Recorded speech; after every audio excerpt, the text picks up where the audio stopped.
There you go. 4-punch, 5-punch, 6-punch combination. Body shot, bang, bang, bang, bang. Telling him not to counterpunch. Boom! Will Rackman get up? Iron. We're going through all the instructions. This is for the championship of the world. I expect a tough, clean fight. Welcome, fight fans. It's time for the main event of the week. This is the 35th episode of the Fight City podcast. My name is Alden Kodash, and I'll be your host, joined by the editor-in-chief of thefightcity.com. We have Michael Carbert with us. How are you tonight, Michael? I'm doing well, Alden. How are you? Doing pretty well. 'Tis the season. It's been a really great year, right about to head into the holidays, and we still have some great fights underway to conclude 2019, which has been pretty fun-filled. We'll be discussing some of the best fights this year later on in the podcast, but last night we had another great action fight. We had Jermell Charlo winning back his 154-pound WBC title against Tony Harrison, who beat him nearly a year ago in a surprise decision upset. Charlo won the fight by 11th round stoppage in Ontario, California. He scored a knockdown in the second round, appeared to lose most of the middle rounds against Tony Harrison, who was surprisingly got off the canvas in the second round to back him up most of the time. And then he just kind of lost focus, stayed in no man's land, stayed in the pocket too long, and got knocked out in the 11th round. Simple as that. And Jermell Charlo's back into the picture. So this kind of makes for some interesting matchups, both for Harrison and Charlo, because Harrison didn't really disgrace himself in any way in there. And Charlo, of course, now that he has a title, could be facing J-Rock Williams next year. PBC has a pretty strong stakehold at 154. Any fights really make you excited? Well, naturally, Charlo versus Williams seems like an obvious, terrific matchup that should be made. And Charlo set himself up for that quite nicely last night. But I have to also say that I would be all in favor of, Charlo Harrison 3. I mean, I think boxing suffers currently from a lack of meaningful and interesting rivalries. They had two great fights. It's 1-1. Why not go for the rubber match? So either of those matches would be highly attractive to me. So I can go either way. You know why I think that is? I think it's because in today's sport, fighters and a lot of contemporary fans view unifications, view these titles as more important than these type of rivalries. Because when you lose a fight, you're in a situation now where if you fight the man again, you are fighting someone who is not a fellow champion that you could unify a division with. And what is on Charlo's mind is unifying 154 with unified champion Julian J-Rock Williams, which is probably another great fight, but I agree with you. I think Tony Harrison, the way he fought, most people thought he was winning the fight, not two of the three judges going into the 11th round, but he was making a very strong showing for himself. Walking down a puncher like Jermell Charlo is not an easy task. I think he was doing it very well for most of the fight. I think he just kind of stepped off the gas pedal a little bit and stayed in the pocket too long and got caught. But I think I'd love to see him in against many of the best fighters at 154. I'm talking Erickson Lubin, who is a mandatory for Charlo again, who previously knocked him out years ago. I'm talking Jarrett Hurd, if for some reason he could still make 154. Even Erislandy Lara, who's coming off an action-packed draw over Brian Castano, another great fighter. But yeah, it's an exciting year for 154. Certainly Al Heyman and PBC have a lot of great fights they can make at 147 and 154. Unfortunately, they don't seem currently to be very amenable to the Crawford-Spence fight. But we'll see how Spence recovers. He certainly didn't sound so hot in his interview on PBC last night. But looking forward to the future, we have Stephen Butler, Montreal-based, going for his first world title shot against Ryota Murata, Japanese WBA middleweight champion, in Japan. Murata is a huge puncher, technically limited. He's been beaten twice. He's coming off a couple fights ago a decisive loss to Rob Brandt, who he decisively knocked out in a rematch via knockout. Stephen Butler, though, if he could avoid the power, he could certainly do really big things for Eye of the Tiger and Montreal boxing scene. What is your take of tomorrow's fight? Well, for Montreal fight fans, this has the potential to be fight of the year for more reasons than one. Mm-hmm. And it's another reason why when it comes to year-end awards, I always say you got to wait until the actual end of the year. You mentioned Murata's power. Well, Stephen Butler has pretty good power himself. He's also a very fast starter. I've had the privilege of seeing him fight a number of times live in Montreal. He's an impressive talent. There are questions about his mental stamina. He had a less than impressive showing for Golden Boy earlier in the year. So he's had his exceptional performances. He's got more than a few early knockouts.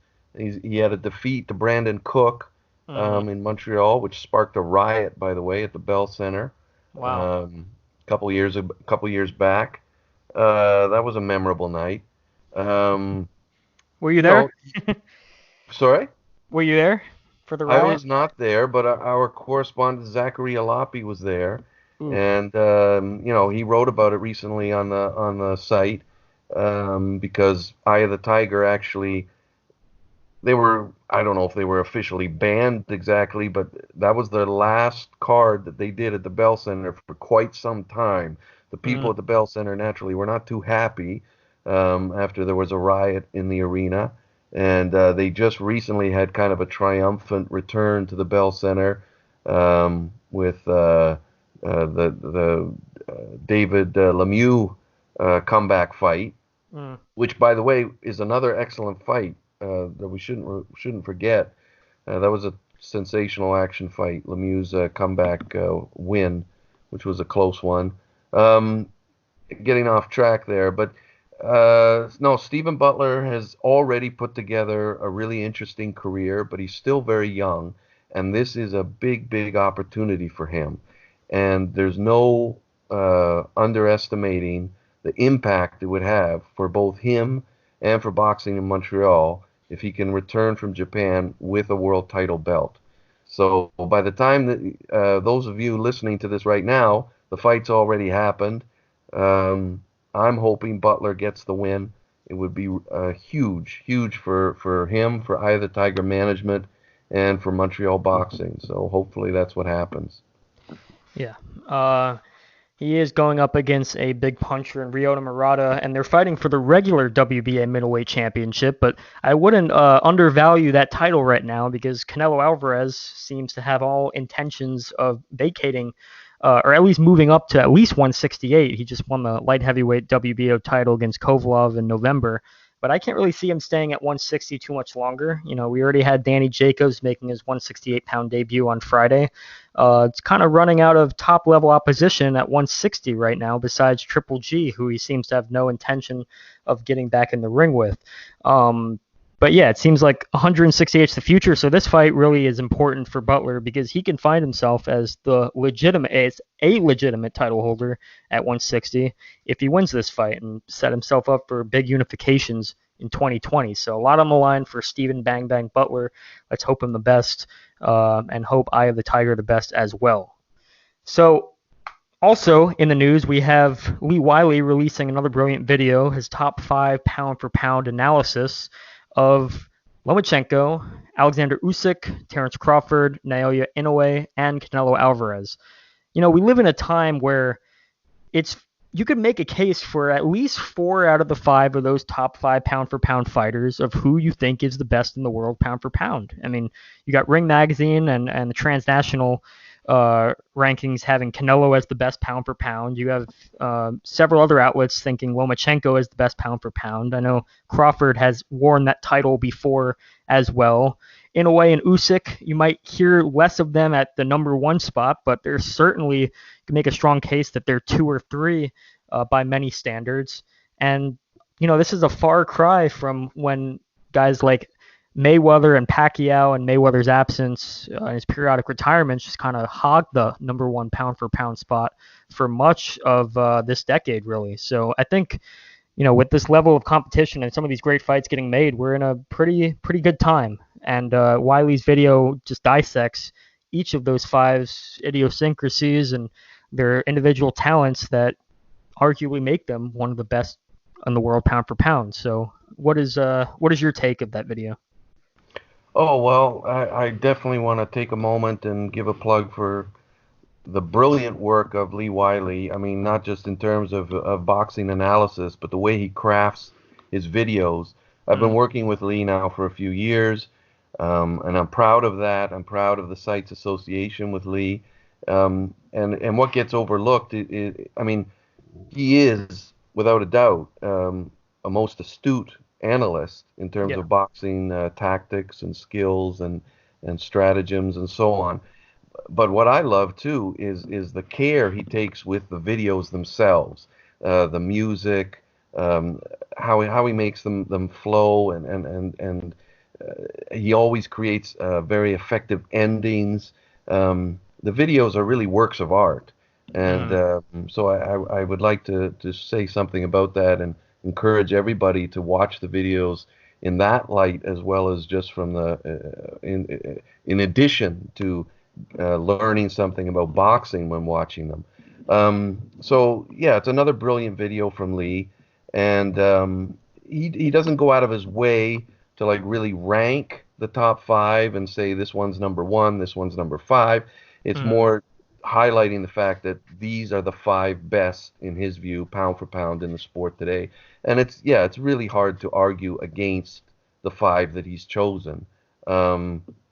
Personally, I think Lomachenko deserves still to be regarded as number one in the world pound for pound. I don't understand what he's done to lose his number one ranking, which seemed to be universally accepted not that long ago. Yes, Canelo knocking out Kovalev is significant, but there's a lot we now know about that fight that it's still an impressive win, an impressive performance from Canelo. But I just, for me, I mean, the best talent, the guy who really is at the top of his game, and I mean, come on, he's purposely moved up in weight and is competing against naturally bigger guys, and he's winning in impressive fashion every time out. So for me, Lomachenko is number one pound for pound. But yes, it's a terrific video, and I recommend that all enthusiasts of the sweet science go to the website and check it out. Well, ESPN and their conglomeration of boxing analysts agree with you that Lomachenko, by a tally of votes and averaging, he is the best pound for pound in their view, followed by Crawford and then Alvarez. So there are plenty of outlets and analysts that do agree and take your position that Lomachenko is the best. We discussed this earlier, but do you think Lomachenko and just some of his dominant no-moss type victories against Rigondeaux, against Nicholas Walters, and dominant showings over Linares and Gary Russell Jr., do you think he's just set the bar too high for himself, such that when he fights guys like Pedraza and Luke Campbell that are so physically bigger than him that he's just going up against too big of a mountain?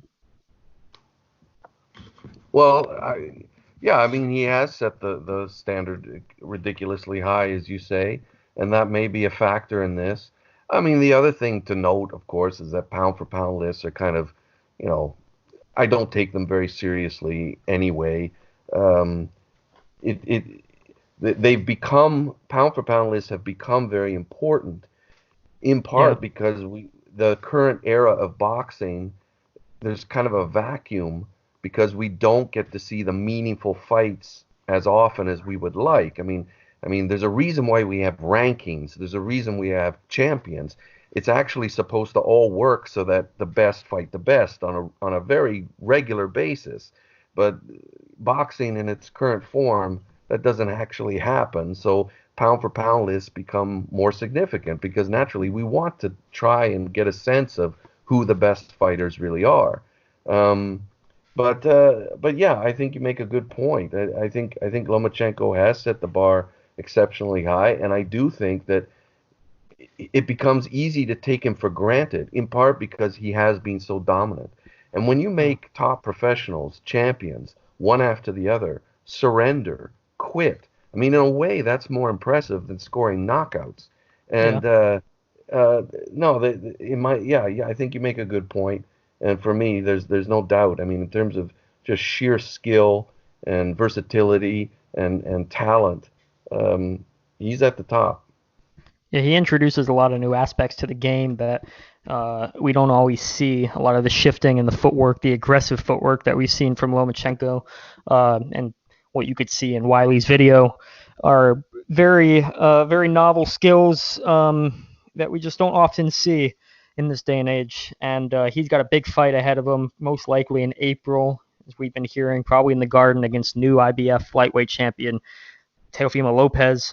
Had the pleasure of watching him with his dynamic second round knockout victory in the Garden against Richard Comey. That should be an amazing fight next year for Lomachenko, and hopefully the kind of fight that gives him the credit he deserves to maybe put himself apart in the pound for pound rankings. But you can't really, I mean, he's up against some very hot pound for pound contenders as well. We just happen to be in a very talent-rich era of boxing where so many guys have a pretty good case for that top spot.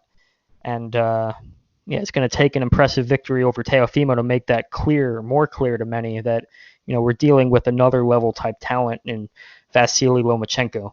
But in terms of this year, we're about to go into the Fight City's year-end awards, but for the sake of this podcast, let's just discuss the fight of the year because there is just so much content to discuss. I mean, I could think of more than 9-10 fights this year that have a valid case as at least a strong candidate for fight of the year. Some in the not too recent past. In other years, Tony Harrison and Jermall Charlo too might have been a candidate for fight of the year, but unfortunately that didn't make the list. We have several others though. My pick personally for fight of the year is Josh Taylor versus Regis Prograis, but I'm sure many others are picking Inoue versus Donaire, another great fight. Spence versus Porter, another great fight. Julian J. Rock Williams versus Jarrett Hurd, great fight. The list goes on, and of course we have several more that we want to discuss. But in terms of an early favorite, or in terms of just a fight that really stuck out to you, what do you think is the best fight of 2019? Well, I can't really answer that question, Alden. I'm reluctant to point my finger at any one specific fight. I agree. It's been a rich year. There have been a lot of terrific matchups, and a lot have come just in the last few months. One that I watched and that made a big impression was Golovkin versus Derevchenko, just from the perspective of sheer brutality.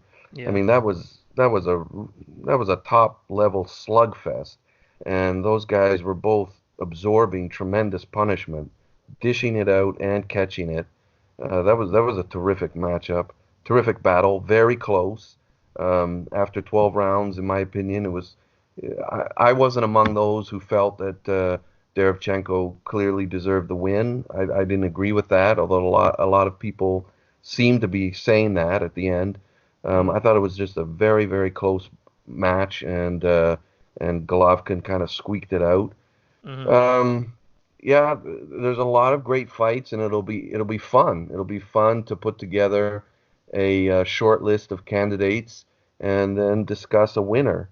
But yeah, it's always great when boxing gives us a year like this with a lot of action-packed, exciting fights. So. Yeah, I'm looking forward to doing that. Yeah.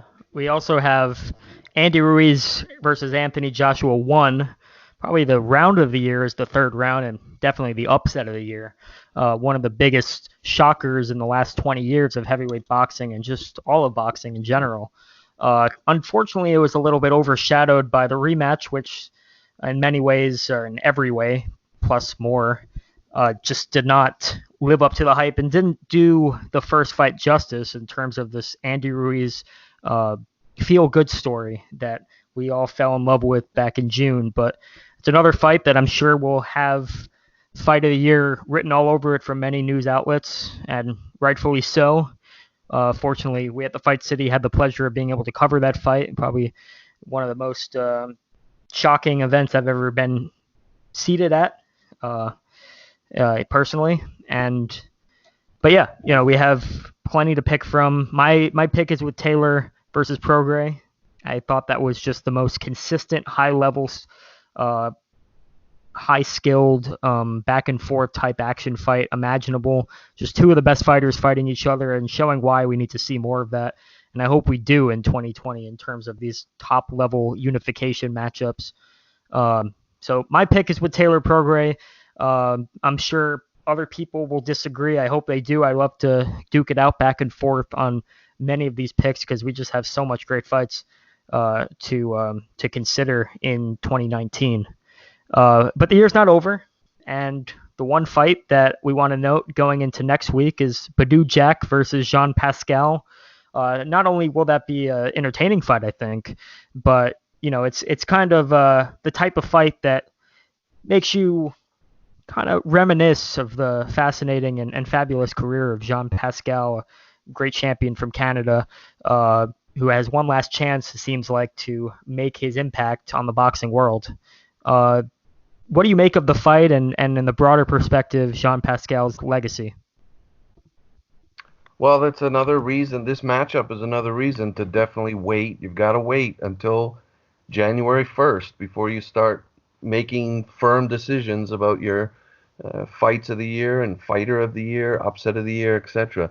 Yeah. I mean, you never know. This could be a real barn burner. I mean, the bottom line is anything is possible when it comes to Jean Pascal, as he's shown us more than once.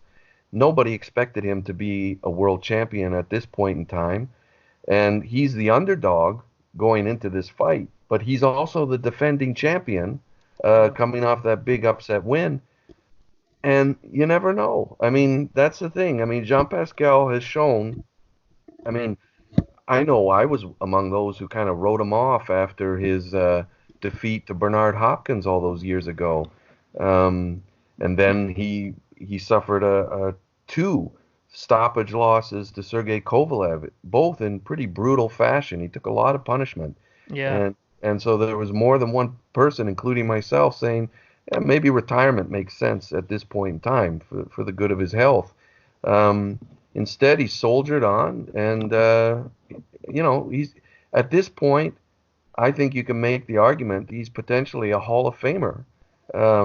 He's won numerous titles. He's scored numerous upsets, and he has carved out a unique place for himself in recent boxing history and in terms of Canadian boxing history.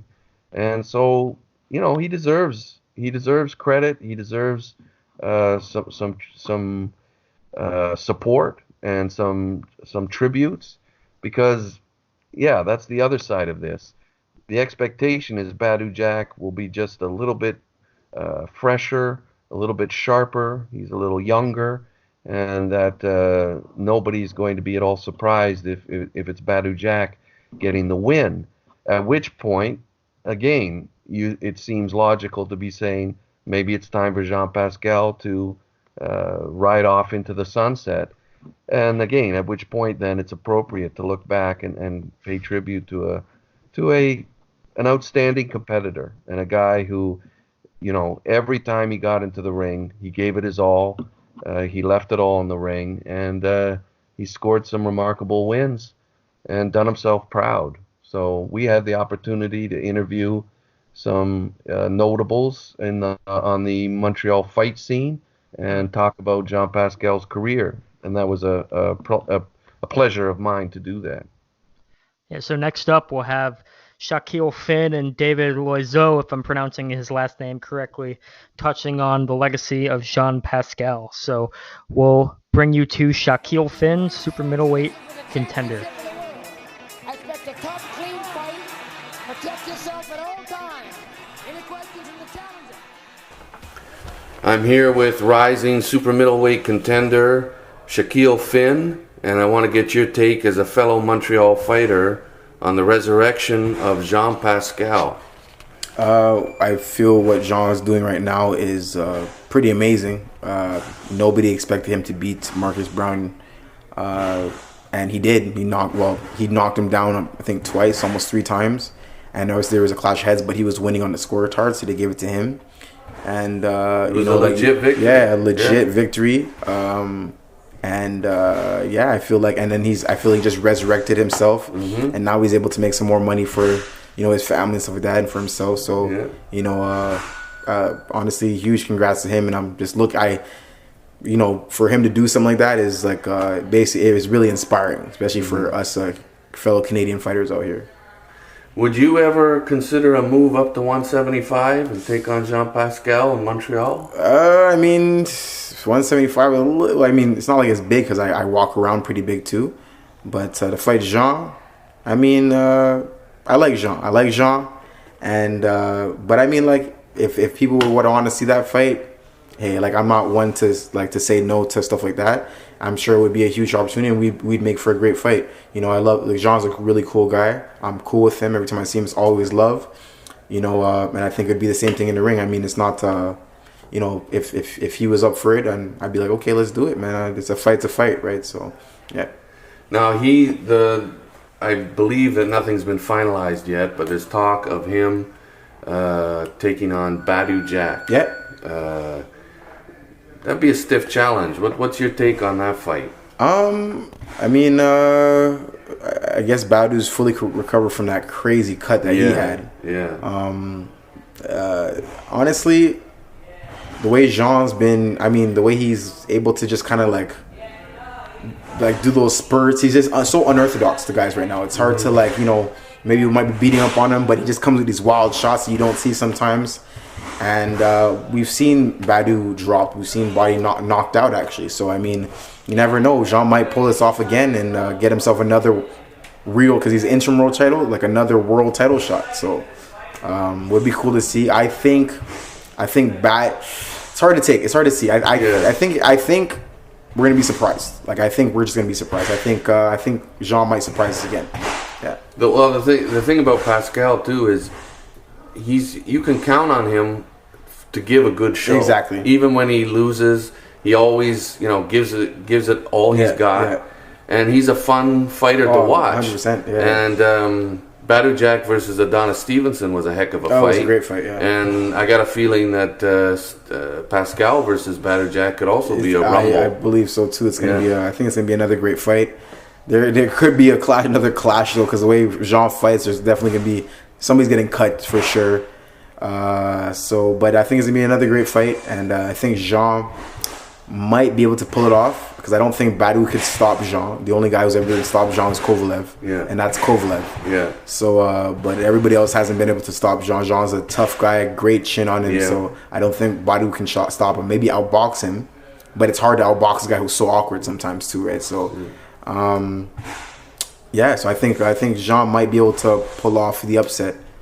What do you think happened with the Bivol fight? I mean, he looked like he was done. He looked like Bivol, I don't know if he won every single round, but pretty close to it. Yeah, I mean, Bivol... Is it a situation where styles make fights? I think so. I think Bivol is technically he's very good, very smart, doesn't really get hit very clean with shots too. And Jean, maybe it was just a thing where okay, it was a money fight, whatever, another world title shot, but I don't think he didn't look that good in that fight. You're right. So, but I think Bivol too took Jean serious. He didn't take him. I don't think Marcus Brown took Jean serious. Right. Yeah. I don't think Marcus Brown respected Jean at all, and maybe just thought it was okay, I'm gonna get this fight. It's another tune-up fight for me.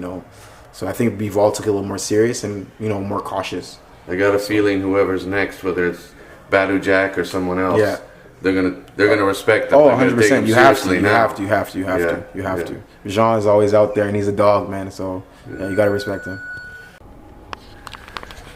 Okay, I'm here with MMA legend David Loiseau of Montreal. We're in the Fight City. We're at the Grant Brothers Gym, And I wanted to get your take on Jean Pascal's amazing comeback. He defeated Marcus Brown, and he holds a world title again in the light heavyweight division. What did you think of Pascal's performance? I think it was a great performance. Pascal's a winner, man. He finds ways to win, and the guy never quit, never gave up, kept fighting. People were saying, "Oh, he was done," and he came back and he fought hard and he won the fight. I think he did great. Yeah.